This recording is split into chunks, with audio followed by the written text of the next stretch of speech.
Greetings from the persecuted, marginalized, and the poor people of Burma. Nowadays, 3C seems to be very popular with the fair sex in choosing their partners. The first C is Condominium, which means you must have a place to live. The second C is you must have a car. And the third C is you must have a Condone, which is quite important. So also, the quasi-military government of Burma have the qualification of 3 C's in order to attract the Western governments. The first C is they are cunning, very cunning. The second C is they are crafty.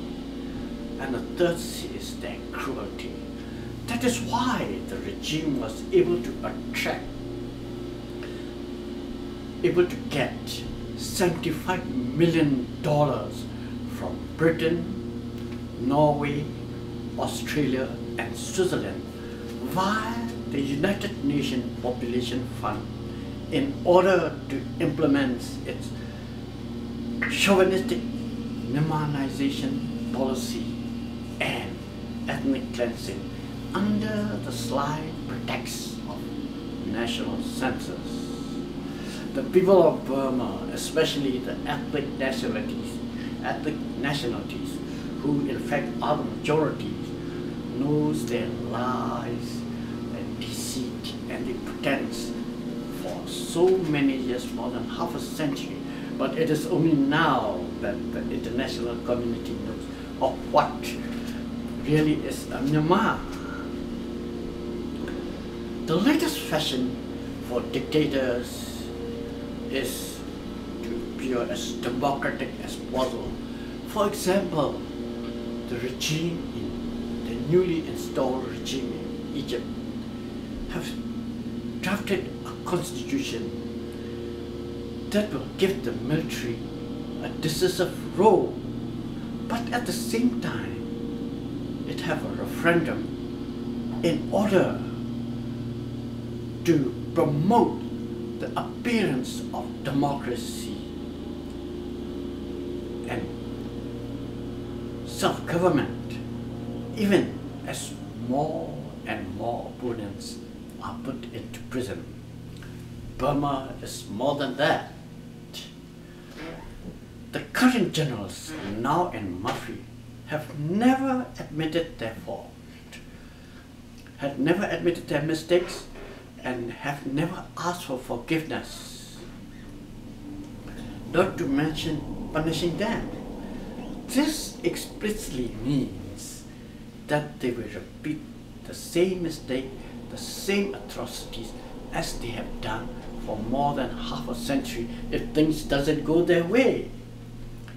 The economy is still controlled by the cronies, while the military, better known as Tamador, continues to justify its repressive policy as essential in keeping the Paris country together. Even as they grab land from the working people.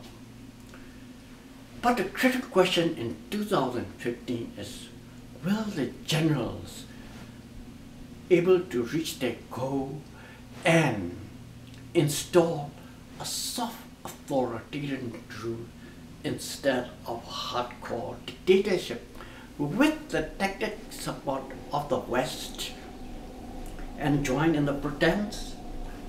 Or will there be a real federal Democratic Republic of the Union of Burma led by NLD's Aung San Suu Kyi and supported by the 88 generation and the ethnic nationalities?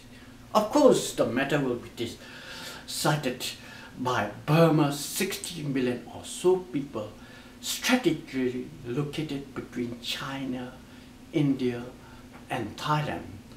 The country's fate and its ramifications will be felt not only through Southeast Asia but beyond as well. For even as freedom has been constricting in many countries, Burma seems to have a bright spot. For more than half a century, the military regime of Burma is one of the most repressive and isolated regime. Then, eager to escape the international sanctions and fear of losing its independence to China, who is controlling its economy and international political agenda, the regime choose another path.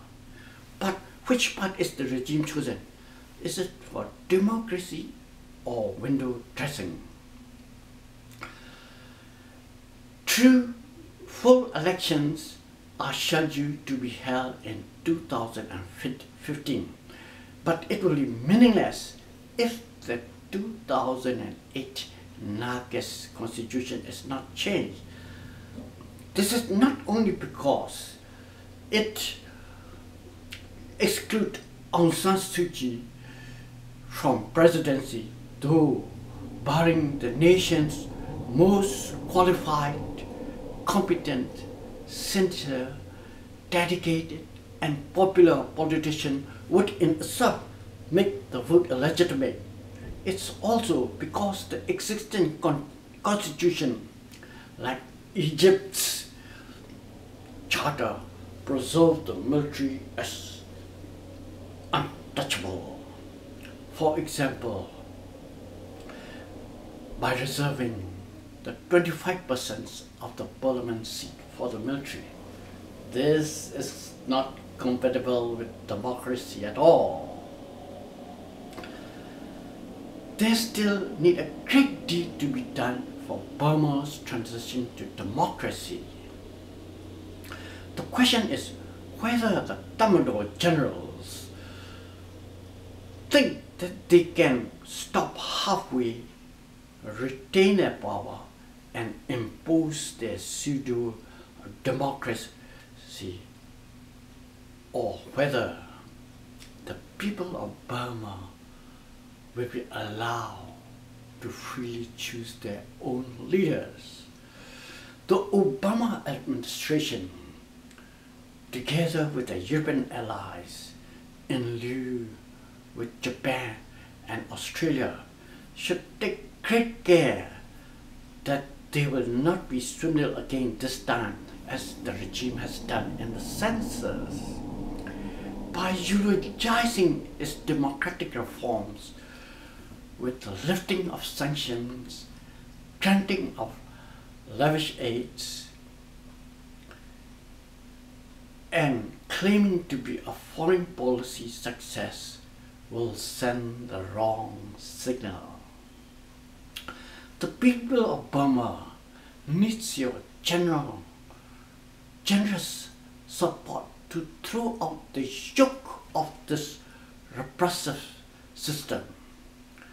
Besides, we don't want the international community to draw the conclusion that the generals sitting on vast natural resources and serving as a strategic and commercial linchpin to China, India, and Southeast Asia have outwitted and outfoxed the Western countries whose hallmark is democracy and human rights. Please think carefully and choose for the right and justice. Thank you very much.